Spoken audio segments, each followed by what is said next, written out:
I'm Randy Bodway. We're building the Estes Make It Take It rocket today. Lay out all your parts so you can see what you have. You're going to need these tools. You're going to need scissors, tape, a couple of different types of glue, and paper towel. First step is going to be to take your motor tube. You're going to find the little slot that is in it. This is where your engine hook goes in. So the short end of the engine hook goes right into that little slot. The next thing is the Mylar ring. It goes over top. This is a replacement to masking tape. It holds that metal ring right in place so that when it moves for the motor, it's good to go.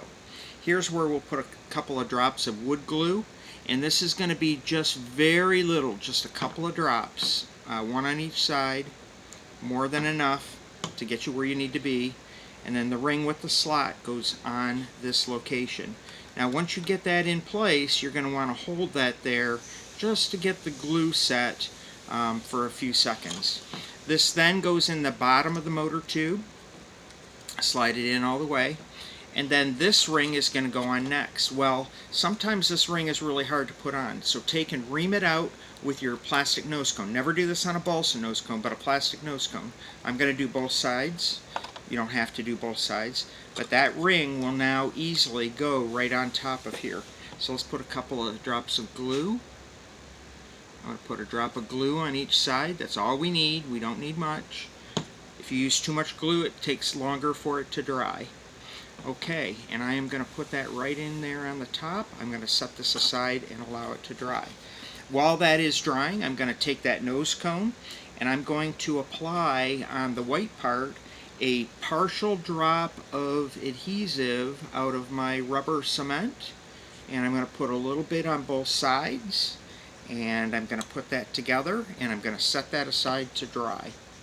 Now at this point I'm going to take my body tube and I'm going to run the rubber shock cord through it, and I'm going to let it hang out the end just a little bit, and I'm going to hold the end over to the side so that just a small amount is hanging out. I will then take my fin can that has been drying for a little while and I'm going to force that right on, and that's going to keep the rubber band right here on the side, and this is a good indication, it hanging out, that this is properly assembled for the guy that's doing the safety checks when it comes time to fly this rocket. I'm now going to take the rubber band, I'm going to double knot it on the end of the nose cone. Please use 2 knots because it'll make it a much nicer experience for the flyer. You will then take your parachute and you will do the same thing with the parachute. You will tie it onto the nose cone. See how good I am at getting this through the first time. It went right through. And I'm going to do the same thing. I'm going to do a double knot here to make sure that that is safely attached for use in flight.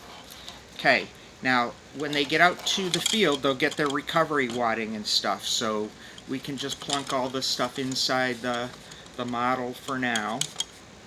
And then they'll add recovery wadding, a motor and an igniter out on the field. Okay, this is almost ready to go. Now just 2 more steps. 1, take a piece of tape and cut off a small section and tape that body tube on. Now that is going to ensure that we don't need glue and will be good for a flight. Now on the other side of the rocket, I'm going to take and I'm going to drop just a little bit of glue, maybe 2 little drops, not even 2 little drops, but in 2 little spots, a little bit of glue for that launch lug to go on. And don't line it up with the fin, but I'm going to put it somewhere on the white tube, and I'm going to make sure that is straight with the rocket. That's going to be our guidance. Now we're going to put a little piece of masking tape on if we don't have really a lot of time for the glue to dry, and then that will allow the student to have the rocket ready to go. Okay, you've got some decals. The kids can put the decals on. That's something that's optional depending on how soon you need to get these in the air. But this rocket is now ready to go out to the pad. Give it a few minutes for the glue to dry. By the time they wait in line, they'll be there. That's how you do it.